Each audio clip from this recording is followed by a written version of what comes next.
देहि तव पद प्रेमा नामा देहि तव पद प्रेमा जीवन सुखधामा अनुज जीवन सुखधामा बल भीवाय पार तव गुण महिमाय बल भीमा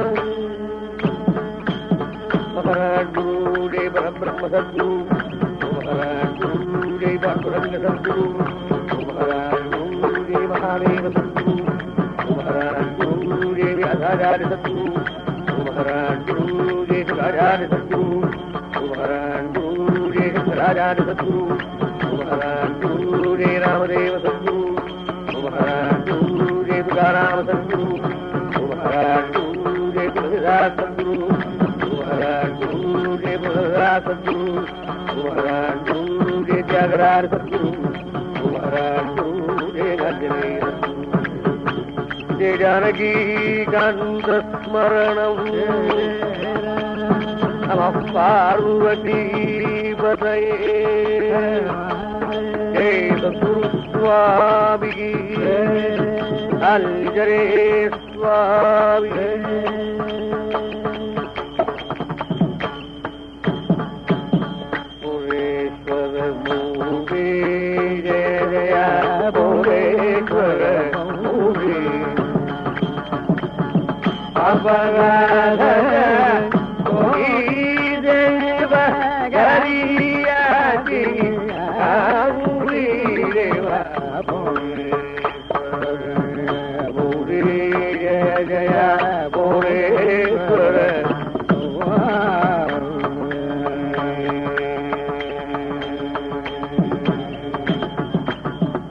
श्रीकान्तो मातुलो यस्य जननी सर्वमङ्गलाजनकः शङ्करो देवः तं वन्दे कुञ्जराननम्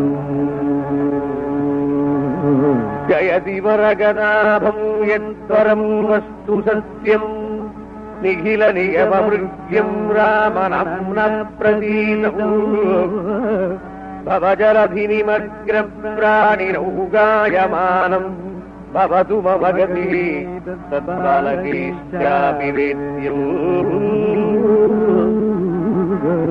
यं वक्त्रम् मुकुराय वेन्द्रियमनो मायाः परादृश्यताम् नित्युस्तत्स्थविमादिनापि च विराट् सूत्रेश भावम् गतम् तं प्रत्यग्दृगदृश्यमक्षरमणुम् त्यक्तोपनेत्रत्रयाः श्रीगोपालमुपास्महे श्रुतिशिरो वंशीरवैर्दर्शितम् कल्याणानामविकलनिधिः कापि कारुण्यसीमा नित्यामोदानिगमभजसा मौलिमन्दारमाला सम्पद्दिव्याम् मधुविजयिनः सन्निधत्ताम् सदा मे सैषा देवी सकलभुवन प्रार्थना कामधेनु ஸ்ரீமானம்புதி சம்பவம் புஜவிலசத்காகர்லவம்சாக்களீ நியாய வியாகரண பிரமாணகதிவிது வித்வஜ்ஜனாராதிதஹம் சங்காதீத விலோடித ஸ்ருதிசிகா துக்தாப்திலப்தாமிருதः ஜோதிர்மர்க விதம்பரோ விஜயதே ஸ்ரீத்யாகராஜோ குருः व्यासोनैकमचर्चया मृदुगिरावल्मीकजन्मामुनिः वैराग्येषु क एव भक्तिविषये प्रह्लाद एव स्वयं ब्रह्मानारद एव च प्रतिमयोः सङ्गीतसाहित्ययोः यो रामामृतपाननिर्जितशिवः तं त्यागराजं भजे बुद्धिर्बलं यशोधैर्यं निर्भयत्वमरोगताम् अजाड्यं वाक्पटुत्वं च हनुमत्स्मरणात् भवेत् श्रीशोधिदातासि कृपाघनोऽसि गोप्तासि नेतासि परात् परोऽसि तस्मादिमं मां त्वयि सक्तभावमिष्टार्थदानेन रामभद्रा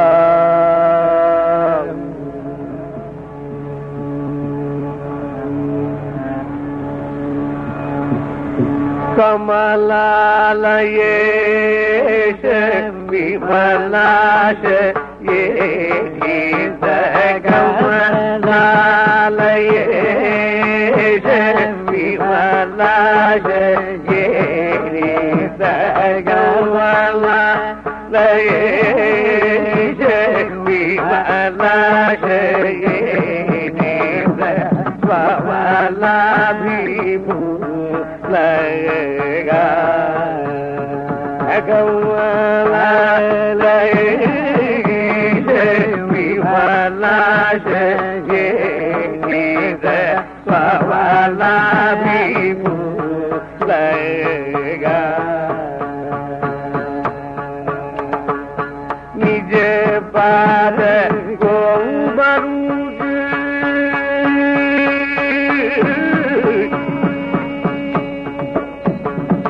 निज पाद गोमरुज वाज निज पाद गोमरुज वाज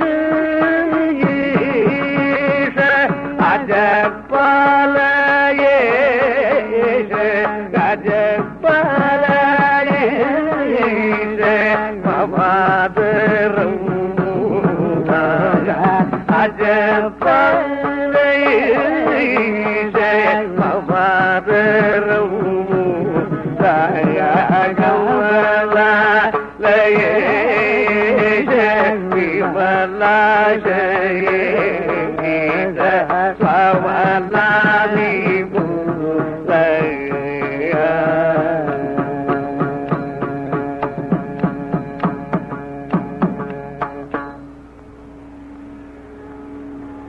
ஸ்ரீ சத்குரு தியாக பிரம்மத்தினுடைய பரம பாவனமான திவ்ய சரித்திரத்தை சொல்லக்கூடிய யோகியத்தை பூர்வ ஜென்ம சுகிருதத்தினாலதான் ஒருத்தனுக்கு ஏற்படணும். அவருடைய சரித்திரத்தை சொல்லுவது என்பது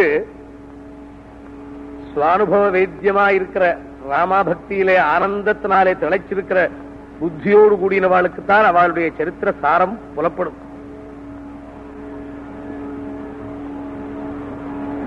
ஜன்ம கர்ம ச மே நித்யம் யோமம் வெத்தி ச தத்வதः. பகவான் தன்னுடைய உபதேசமான கீதையிலே அர்ஜுனனுக்கு என்னுடைய ஜென்ம கர்மாக்களை யார் நினைக்கிறாளோ அவளுக்கு வேற ஒண்ணும் வேண்டாம். பகவானுடைய அபரிமிதமாயிருக்கிறதான ரகசியங்களை தெரிந்து கொள்வதற்கு எத்தையோ இதிகாச புராணங்கள் இருக்கு. இதிகாச புராணங்கள் மகரிஷிகளுடைய வாக்கியம். அதில் அந்நியதாவான சிந்தனை ஏற்படாது நமக்கு.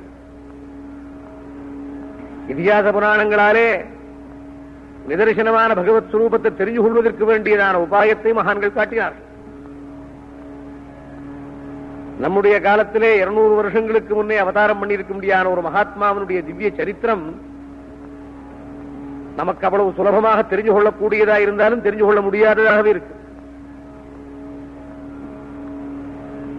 லோகானுபவங்களை காட்டிலும் மேலானதான பரதத்துவத்திலேயே திளைத்திருக்க முடியாத பேரானந்தம் அவருக்கு. அதனாலே அவருடைய சரித்திரத்தை எப்படி சொன்னாலும் எப்படி நினைச்சாலும் அது பரிபூர்ணத்தை தான் காட்டும். நினைக்க முடியாது இருக்கிற நமக்கு நினைவு கொடுக்கிறது அவருடைய சரித்திரம். அவளுடைய சரித்திரத்தை எவ்வளவானா சொல்லலாம், அவளை எவ்வளவானா எழுதலாம், எவ்வளவானா நினைக்கலாம். ஆனால் அவளுடைய சரித்திரத்துக்கு சாரமாய் மூல காரணமாய் இருக்க முடியாத எந்த சங்கீத சுரூபமோ அதன் முகமாகத்தான் அவள் அனுபவிக்க முடியும். அவருடைய கீர்த்தனங்களை பாடுற பொழுதுதான் அந்த ஏற்படக்கூடிய சுவானுபவம் நம்ம பரவசப்படுத்தும். அவளுடைய சரித்திரங்கள்ல எத்தனை சம்பவங்கள், அது விசேஷமா, அந்தந்த சம்பவங்களிலே என்னென்ன சொன்னாலுங்கிறது விசேஷமா, என்னென்ன செய்தாருங்கிறது விசேஷமா, என்ன காரியத்தை மனசுல வச்சுக்கிட்டாருன்னு நமக்கு தெரிஞ்சு கொள்றது விசேஷமா, அவர் எந்த வழியிலே நம்ம அழைச்சின்னு போனார் அதை பார்த்தாலே போரும் நமக்கு. இப்படி ஒரு மகான் இந்த நிலையிலே இருக்கணும். மகரிஷிகளுடைய சரித்திரம், உபாக்கியானங்கள், பகவானுடைய அவதார காரியங்களை சொல்ல முடியாத புராணாதி இதிகாசாதிகள் எதுவோ பகவானுடைய நிலையை நம்ம நேரம் நிறுத்துறது எங்க. அது மாதிரி அவருடைய சரித்திரம். அந்த சரித்திரத்துக்கு ஆதாரமாயிருக்கிறது அவருடைய வாக்கியம். நிஜவாக்குலதோ, என்னுடைய வாக்கியம் ராமன் கொடுத்த வாக்கியம், நாம் பேசுற வாக்கு இல்லடாது. என் ராமன் என்ன பேச வைக்கிறான் என்று நிஜவாக்குலதோ. அந்த நிஜ வாக்கியமானது எந்த சமயத்தில் எந்த பாவத்தினாலும் ஏற்படலாம். ஒருத்தனுக்கு ஸ்ருதி ஸ்மிருதிகளை வச்சுக்கிட்டு எந்த ஆதாரங்களையும் நாம் எங்கெங்கே உபயோகப்படுத்துறோம். உபனிஷத் வாக்கியங்களை பல இடத்திலே மேற்கோள்கள் காட்டி நாம் எப்படி அனுபவிக்கிறோமோ அது மாதிரி அவருடைய கீர்த்தனங்கள் எந்த இடத்திலையும் அது லயப்படுத்தும். பெயர்பட்ட மகாத்மா கமலாலயேஷ விமலாஷயேடித ஸ்வமலாபிபுல்லக நிஜபாதகோ மனுஜ பாஷயேஷ அஜபாலயேஷ மமாதரம். கமலாலய கஷேத்திரத்திலே திருவாரூர் தியாகேஷ பெருமானுடைய சந்நிதியிலே தான் பூமியிலே தோன்றினாள் இந்த பெரியவாள். கமலாலய கஷேத்திரமும் மூலாதார கஷேத்திரமாய் விளங்கும்படியான ஹாட்டக கஷேத்திரத்திலே அஜபா நடனம் புரிய முடியான தியாகேஷ மூர்த்தியும் பிரம்ம வித்யா ஸ்வரூபிணியான கமலாம்பிகையும் நாதத்தினுடைய அந்தியமாய் நாத பிந்து கலை ஆதியாய் விளங்கிக் கொண்டிருக்கிற தன்னுடைய ஸ்வரூபத்தை நினைக்கிறவர்களுக்கு ஆனந்த பரவசம் உண்டாகும் என்று ஏற்கனவே அங்கே சாசனமாயிருக்கு. அந்த திருவாரூர் கஷேத்திரத்திலே சங்கீத மும்மூர்த்திகள் அவதாரம் பண்ணினாள். அந்த சங்கீத மும்மூர்த்திகள் அவதாரம் பண்ணுவதற்கு ஒரு சாசனம் முன்னையே சுந்தரமூர்த்தி நாயனார் ஒன்று சொல்லிவிட்டு போயிருக்கார். சந்தமுழவமிஷம் வயல் நாவலாரூரன் சந்தமிஷையோடு பாடவல்லார் புகழைது வருசாமே.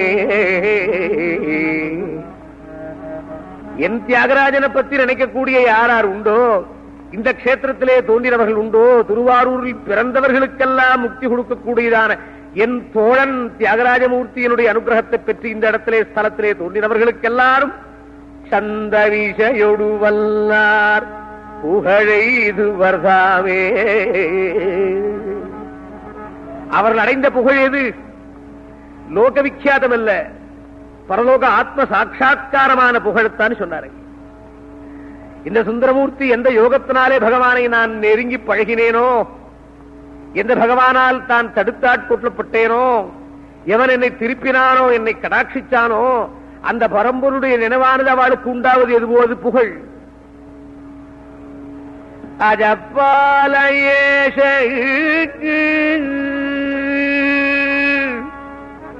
நிஜ பாத கோமனுஜ பாஷ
அந்த திருவாரூர் கஷேத்திரத்திலே பிறந்தவர்களுக்கு முக்தி.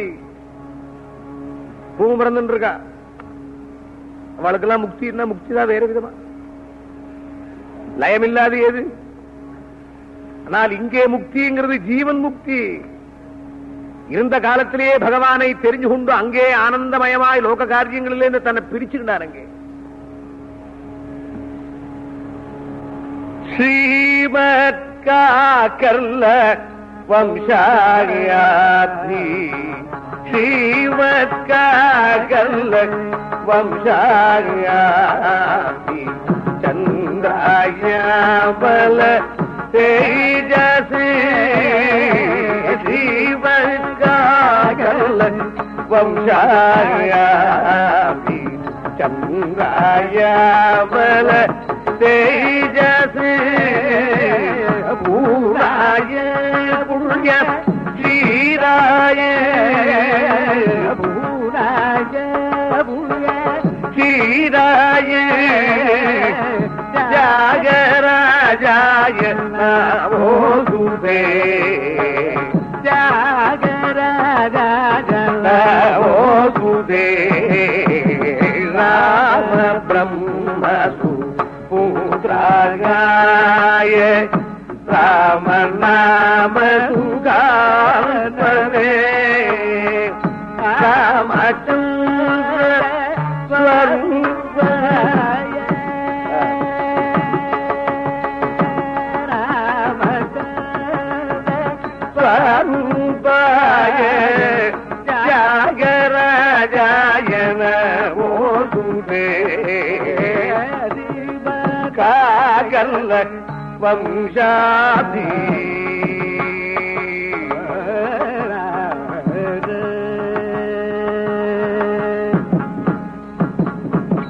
பாக்கிய விசேஷமான ஆந்திர தேசத்தில் இருக்கும்படியான சாதுக்கள் எல்லாம் நம்முடைய தட்சிண தேசத்திலே வசிச்ச காலம் அது. நம்முடைய தென்னாட்டிலே தமிழ்நாட்டிலே அநேக மகான்களை எல்லாம் தேடி எடுத்தவளை பராமரிச்சதான புண்ணிய பூமி நம்ம தட்சிண தேசம். அங்கே ஆந்திர தேசத்து ஜனங்கள் சாதுக்கள் அக்னிஹோத்திரபரர்களாய் வந்து தங்கி இந்த திருவாரூர் கஷேத்திரத்திலே தங்கும்படியான உரிய வம்சத்திலே மகாகவிகளுடைய வம்சத்திலே பிரம்மம் பிரம்மம் என்ற பட்டத்தை கொண்டிருக்கும்படியான காகர்ல வம்சத்திலே ஆந்திர திரிலிங்க பிராமணன் ராமபிரம்மம் என்று பெயர் கொண்ட ஒரு மகாத்மா இருந்தார். ஒரு பரம ஏழை. பிராமணங்கிற வாக்கியத்துக்கு பொருத்தமானவராக இருந்தார். ஏழையா இருக்கிறது பிராமணனுடைய தர்மம் சொல்லி இருக்கு. எதிர்ச்சாலாபசந்துஷ்டா துவந்த்வாதீதோ விமத்சரஹ. அவர் ஏழையே தவிர அவரிடத்திலே குலதனம் இருந்தது. சீதா லட்சுமண பரத சத்ருக்கு அனுமத்சமேத ஸ்ரீ ராமச்சந்திரமூர்த்தியினுடைய திவ்ய விக்கிரகத்தை ஆராதனை பண்ணுவது எதுவோ அதுதான் அவருக்கு தனம். எங்க வீட்டுல எங்க தகப்பனார் எங்க பெரியவாள் சேர்த்து வச்சிருக்கிறது இதுதான் எனக்கு குலதனம் சொன்னார் தியாகராஜ சுவாமி. நிவேரா குலதனபூ சந்ததபூ நிவேரா ஜீவனபூ. எனக்கு குலம் எங்க அப்பா எனக்கு சொத்து தேடி வைக்கலையே, நான் வருத்தப்படல. உன்னை கொடுத்தாலே எனக்கு. எல்லா தகப்பனாரும் தேடி வச்சிருக்கிற தர்மம் அதுதான். புள்ள அதை எடுத்துக்கணுமே. பிள்ளைக்கு வேண்டிய தனம் எத்தனையோ இருக்கு, இது குலதனம் எடுத்துக்கணுமே. அப்படி பூர்ணமான குலதனத்தை கொடுத்து பூஜை பண்ணிட்டு இருக்கிற ராமபிரம்மத்தினுடைய புத்திரர்களிலே கனிஷ்ட புத்திரனாய் தோன்றினான். இந்த புத்திரனிடத்திலே பெருமையை நினைத்திருக்கிற ராமபிரம்மம் குடும்ப வசதிக்காக திருவையார் பஞ்சநத கஷேத்திரத்துக்கு வந்தார். அந்த பஞ்சநத கஷேத்திரத்திலே துளஜாஜி மகாராஜா அவரை ஆதரிச்சு அவருக்கு பூஸ்திதி திருமஞ்சன வீதியிலே ஒரு கிரகம் கொடுத்து ராமனுடைய சந்நிதியிலே எதை நீங்க பண்றீங்களோ அதை என்னுடைய ராஜாங்கத்தில் அரண்மனையிலே நீங்க செஞ்சுட்டு இருக்கணும்னு கேட்டுக்கிட்டார். அவர் ராமாயண படனத்தை செஞ்சுட்டு இருந்தார். தன்னுடைய குழந்தைகளை விருத்தி பண்ணிக்கிண்டு குழந்தைகளுக்கு வித்யாபியாசம் சொல்லிக் கொடுக்கிற போது மூணாவது குழந்தை இருக்கானே அவனிடத்திலே பரிபூர்ணமான வித்தியானது தங்கி வழங்குகிறதை பார்த்தாருங்க. குழந்தைகளுக்கு வேண்டிய கர்மாக்களை சம்ஸ்காரங்களை தான் உரிய காலத்திலே பண்ணி வச்ச தகப்பனாருடைய கடமையை விடாது செய்தாருங்க. இந்த சின்ன குழந்தை தகப்பனாருடைய பக்கத்திலே இருந்துகிட்டு அவருடைய பூஜா காலங்களிலே அந்த வைபவங்களை தன் கண்ணார சேவிச்சுக்கிண்டு அவருக்கு பூஜா சிஸ்ரூஷ பரனாய் விளங்கிக் கொண்டிருக்கிற இந்த தியாகராஜன் என்று பெயர் கொண்டவனான பிள்ளையே தியாகேன ராஜசிதரம் புருஷார்த்தராசே தியகஸ்ய ச பிரபவிதா பவபந்தமேதத் ஸ்வத்தமேவ சததத்யஜோபிதன் சத்யகராஜ இதி நாமதவன்விதர்த்தம். மன்னாருடைய ராஜசாஸ்திரங்கிற பெரியவாள் திருவாரூர் தியாகேசனை பத்தி சொன்னாள். ராஜா உனக்கு ஏன் தியாகராஜான்னு பேர் வந்தது? நீ என்ன தியாகம் பண்ணினே? நீ ஒரு தியாகம் பண்ணாதையே தியாகராஜன் வச்சுக்கிறான் ஒருத்தன் பேரு. தியாகம் பண்ணினேன்னு சொல்லி கொண்டாடிட்டு இருக்கான். நீ ஒண்ணுமே சொல்லாது இருக்கியே. நீ பண்ணின தியாகத்தினால்தானப்பா சத்வத்தமேவ சததத்யஜோபிசன். நீ உன்னை இன்னார்னு காட்டாமல் மறைவாய் இருந்து இருக்கிறதுனாலதானப்பா இந்த லோகமே விளங்கிக்கிட்டு இருக்கிறது. உன்னுடைய ஸ்வரூபத்தை ஆவிர்பவிக்க முடியாது பண்ணினானா இந்த லோகமானது லயமடைஞ்சு விடும். நீ மறைந்திருக்கிறதுனால்தான் இந்த லோகமானது விளங்கிக் கொண்டிருக்கிறது. அப்படி தியாகமூர்த்தியான தியாகேஷ பெருமானை தியாகராஜா என்று அழைக்கிற போது இன்னொரு தியாகராஜான் இருந்தான். அவன் யாரு? ராஜ்யே ஹிருத்யே நிஷ்பிருஹஸ்தபசன் கோரேரண்யே காந்தயா பர்யடன். தன் பத்னியோடு கூட தம்பியோடு வனத்துக்கு போய் தன் ராஜ்யத்தை தம்பிக்கு கொடுத்தபடியான ராகவன். அது ஒரு தியாகமூர்த்தி. தியாகராஜாவினுடைய ஸ்தலத்திலே தோன்றி இந்த தியாகமூர்த்தியை நினைப்பதற்கு இன்னொரு தியாகராஜா பிறந்தான்.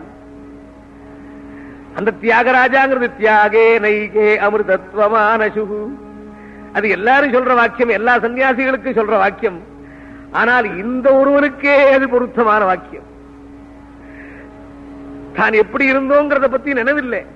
நாம் எல்லாரும் ஒரு சுத்தம் பண்ணிக்கிறோம். ஒரு குடும்பத்திலே கிரகஸ்தாசிரமத்திலே போய் இந்த குடும்பத்தை எப்படி நிர்மாணம் பண்றது, எப்படி நடத்துறது, இதுக்கப்புறம் என்ன பண்றது, வானப்பிரஸ்தமோ இல்ல சன்னியாசமோ, இப்படி ஒரு ஆசிரம நிலையை பத்தி சிந்தனை பண்ணி ஏற்பாடு பண்றது இல்லாமல் தன் ஜென்மாவிலே நடக்கிறது. ராமார்ப்பணமா தன்னை பண்ணிட்டு இருக்கிறவர் தனக்கு லோகத்துல ஒண்ணுமே கிடையாது. இப்படி நினைக்கும் மூர்த்திக்கு தியாகராஜா தியாகத்தினாலே அமிர்தத்துவத்தை அடைந்திருக்கபடியான மூர்த்திங்கிற பெயர் பொருத்தமாக அமைஞ்சது. பிதாவினுடைய பக்கத்திலே இருந்திருக்கிற குழந்தை, சகல வித்தைகளுக்கு பரிபூர்ணாய் விளங்கிக் கொண்டிருக்கிற குழந்தை ஒரு நாள் ராஜவீதியிலே போறபோது அந்த திருவையார் பெரிய தெருவிலே பெரிய மாடி வீட்டிலே அற்புதமான சங்கீத சப்தத்தை கேட்டு குழந்தை கொஞ்ச நாள் வாசல்ல நின்னா. புஷ்பம் பறிக்க போகிற குழந்தை, காலவேளையிலே பூஜைக்கு புஷ்பத்தை தேடிட்டு காவேரிக்கிற வழியா போற குழந்தை, கையிலே கொடலையும் தொரடையும் எடுத்துன்னு போற குழந்தை வாசல்ல நின்றுகிட்டு உள்ளே இருந்து வரும்படியான சுனாதத்தை கேட்டாரங்கே. மகாவித்வான் வெங்கட்ரமணதாசர் தன்னுடைய சிஷ்யர்களுக்கு உயர்ந்த பாடத்தை சொல்லிக் கொடுத்துட்டு இருக்கார், சங்கீத பாடத்தை. இது சாதாரண அக்ஷராபியாச பாடம் இல்லை. இது மேல் படிப்பான பாடத்தை சொல்லிக் கொடுக்கிற பொழுது இந்த குழந்தை அதை கேட்டு கேட்டு மயங்கி அதை அப்படியே மனதிலே வகித்து பல காலமும் தினமும் அந்த கால வேளையிலே வந்து அங்கே இருந்து கேட்டு இருக்கிற பொழுது ஒரு நாள் வெங்கட்ரமணதாசர் பாடினார், பாட்டை நிறுத்தி சிஷ்யர்களை பாட சொல்ற பொழுது சிஷ்யர்கள் யோஜனை பண்ற பொழுது வாசல் இருக்கிற குழந்தை பளிர்னு பாடினானாம். யாரா பாடினா? இப்போ நாங்க யோஜனை பண்ணிட்டு இருக்கோம். யார் பாடினா? அங்கே வாசல்ல இருந்து வர முடியாத அற்புதமான சாரீரத்தை கேட்டு யாரா குழந்தை நீயாடா பாடினே? நீயா பாடினே? ஒரு சின்ன பிள்ளை, அது பழைய கால குழந்தை, பிரம்மச்சாரி குழந்தை எப்படி இருக்கும்? முழங்காலுக்கு மேல வேஷ்டி, ஒரு குத்தவரைக்கா பின்னல், ஒரு குடலேத்தோடு வச்சுக்கிட்டு நல்ல புன்றங்களை போட்டு பளபளன்னு இருக்கிற பிரம்மச்சாரி குழந்தைய பார்த்து அப்பா நீயாடா பாடினே? பரம சந்தோஷம் உண்டாச்சு. இப்படி அல்லவோ எனக்கு சிஷ்யர் வேணும். அந்த வால்மீகியினுடைய ஆசிரமத்தை தேடி நிற்க முடியாத குழந்தைகள் உபாகதௌ மிளித பரஸ்வரோபமௌ பகுஸ்ருதௌ ஸ்ருதி மதுரஸ்வரான்விதௌ விசக்ஷணௌ விவித நரேந்திர லக்ஷணௌ குஷீலவௌ குஷலவராமதாரிணௌ. ஆச்சாரியனுடைய வாக்கிலிருந்து எந்த அமிர்தம் உண்டாகும் என்று துவனிக்கும் என்று காத்திருக்க முடியாத சிஷ்யன் மாதிரி எனக்கு கிடைச்சியே. இந்த சங்கீதத்துக்கு ஸ்ரவணால சக்தி அல்லவோ வேணும்டா. ஸ்ருதிமயமான உன்னை கண்டேனே, உனக்கு சங்கீதம் சொல்லிக் கொடுக்கிறேன்னா அங்க அப்பா ஒன்றும் சொல்ல மாட்டாரு. பழைய காலத்திலே சாஸ்திர வாசியவாள் சங்கீதத்தை போக மாட்டான். சங்கீதக்காரங்க இருந்தானா சாஸ்திர வாசியவாள் 2 தெருவுக்கு அந்த வழியா போவாவா. எங்க பாட்டனாரே அப்படி பண்ணுவார். காரணம் என்ன? அவளுடைய நிர்ணயம் அது. இங்க உங்க தகப்பனாருடைய உத்தரவு கேட்டு குழந்தைக்கு சங்கீதம் சொல்லிக் கொடுக்கிற போது இந்த குழந்தை சங்கீதத்தை வெளியில காட்டினானா, 2 சங்கீதம் தெரிஞ்சாலும் தெரியாத போனாலும் சங்கீதத்தை உடனே பிரகாசப்படுத்தணுமே. பிரகாசப்படுத்தாத போனாலும் யாராவது நன்னா பாடுறவாளுக்கு தப்பு கண்டுபிடிக்கணுமே. இந்த குழந்தை தகப்பனார் பூஜா காலத்திலே அந்த அஷ்டோத்திரங்களே சகஸ்ரநாமத்தை வாசிக்கிற போது அந்த சங்கீதம் முழுவதும் அதிலே ஸ்ரீராமாய நமஹ ஓம் ராமச்சந்திராய நமஹ ஓம் தசரத நந்தனாய நமஹ பதங்களை நிறுத்தி அதை அழகா உச்சரிச்சு அதுல ஹிருதய பக்தியை குழைச்சு அதுல ராக பாவத்தை சேர்த்து இந்த குழந்தை வாசிக்கிற போது சங்கீதத்தை பத்தி அதிகம் தெரியாது இருக்கிற ராமபிரம்மம் பரவசம் அடைஞ்சார். புத்திரனாலே தாரித்தன் என்பதை நினைச்சுக்கின்றார். அந்த புத்திரனுடைய பாக்கியம் இன்னொரு விதத்திலே அவருக்கு பிரகாசப்படுத்தியது. ஒரு நாள் வெளியிலே போன ராமபிரம்மம் வீட்டுக்கு வந்தார். வீட்டு திருநர் ஏழியிலே என்னவோ சவத்துல எழுதியிருந்தது. எழுதியிருக்கே என்னவோ எழுதியிருக்கேன்னு வாசிச்சார். அவர் பழைய காலத்திலே சவத்துல தான் எழுதுற வழக்கம். இப்ப அந்த வழக்கம் விடாத 208 சவத்துல எழுதுறாங்க. என்ன எழுதின? நமோ நமோ ராகவாய அனீஷம் நமோ நமோ ராகவாய அனீஷம் நமோ நமோ ராகவாய நமோ நமோ ராகவாய அனிஷம். இந்த வாக்கியமே போறோம் அவருக்கு. யாரா எழுதினா? செவத்துல எழுதுறது யாரு? யாரு எழுதிருப்பா? அந்த சின்ன பிள்ளை தான் எழுதியிருக்கும். பெரிய பிள்ளைக்கு எழுதுறதுக்கு போதே கிடையாது. அடுத்தடி படிச்சார். சுகர்னுத்தாய தீன பந்தவே சுகர்னுத்தாய தீன பந்தவ சகல லோகதயாது சுகர்னுத்தாய தீன பந்தவே சகல லோகதயாது நமோ நமோ ராகவாய சுகனுத்தாய தீன பந்தவே சகல லோகதயா சிந்தவே. என்ன வாக்கியங்கடா! என்ன தியாகராஜா நீ எழுதினியா? கட்டிக்கிட்டார் குழந்தையே. இந்த குழந்தைக்கு சங்கீதம் மாத்திரம் இல்லை, சாகித்யம் வந்திருக்கு. அந்த சாகித்யமும் பகவானுக்கு அர்ப்பணமா வந்திருக்கு. என்ன வேணும் அவருக்கு? குழந்தைகளுக்கெல்லாம் விவாகத்தை பண்ணி வச்சார். விவாகத்தை பண்ணி வைக்க வேண்டிய கடமையும் பிதாவுக்கு உண்டு. அந்த சம்ஸ்காரத்தை பூர்த்தி பண்ணி வச்சு குழந்தைகளுக்கு சின்ன வயசுலே கல்யாணத்தை பண்ணி வச்சு வீட்டிலே மாட்டு பெண்கள்லாம் வரதை பார்த்துட்டு நல்ல உரிய காலத்திலே பரமானந்த பரிதனாய் ராமனுடைய திருவடியை அடைஞ்சார் ராமபிரம்மம். பிதாவுக்கு பிறகு புத்திரர்களுடைய காரியம். அதுக்கப்புறம் தான் அர்த்தவியசனமும் வருது. லோகம் தகப்பனார் வச்சிருக்கிற பூஜா நியமங்களை செய்வதற்கு இந்த 3வது பிள்ளை உட்கார்ந்துக்கிட்டான். தகப்பனார் பண்ணினார் ராமனை பூஜை பண்ணினார். ராமனை தன் கையாலே பூஜை பண்ணி அவனை எடுத்து தொட்டு அவனுக்கு அலங்காரம் பண்ணி அவனுக்கு அபிஷேகம் பண்ணி அவனுக்கு திலகமிட்டு அவனுக்கு புஷ்பமிட்டு அவனுடைய அலங்காரத்தை பார்த்து பார்த்து பக்தியை வளர்க்கிற சமயத்திலே மனசுல ஒண்ணு தோணித்து, என் பிரபுவே, என் ராமச்சந்திரா, உன்னை நான் தெரிஞ்சு கொள்ளலையே. உன்னுடைய பூர்ண தத்துவத்தை தெரிஞ்சு கொள்ள முடியாமல் நான் உன்னை பூஜை பண்றேனே. அந்த உபதேசம் எனக்கு ஆயிருக்க வேண்டாமா? மந்திரமயமாகத்தானே தெய்வமாய் விளங்கி கொண்டிருக்கேன் இந்த யுகத்திலே. தெய்வாதீனம் ஜெகத் சர்வம் மந்திராதீனம் துதைவதம். எனக்கு மந்திரமயமாக உபதேசம் கிடைக்குமோ, ராமாங்கிறதான தாரக மந்திரமானது உபதேசம் கிடைக்குமோ எனக்கு என்று ஆசைப்பட்டிருக்கிற பொழுது அந்த ஊருக்கு வந்திருக்கிற பெரியவாள் அந்த தாரக மந்திரத்தை உபதேசம் பண்ணினாள். எல்லாருக்கும் மந்திரோபதேசம் ஆறுது.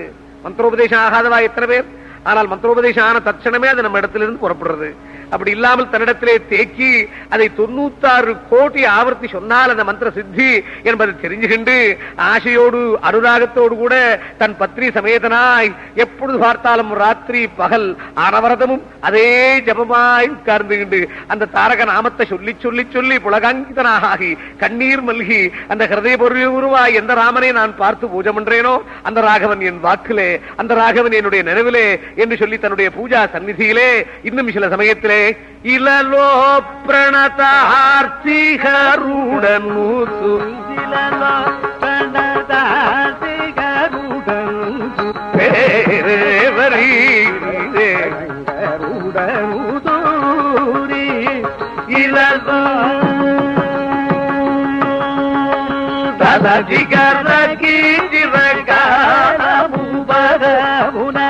தலதிகரகி ஜிரகாமுபரமுன தண்ட வீரன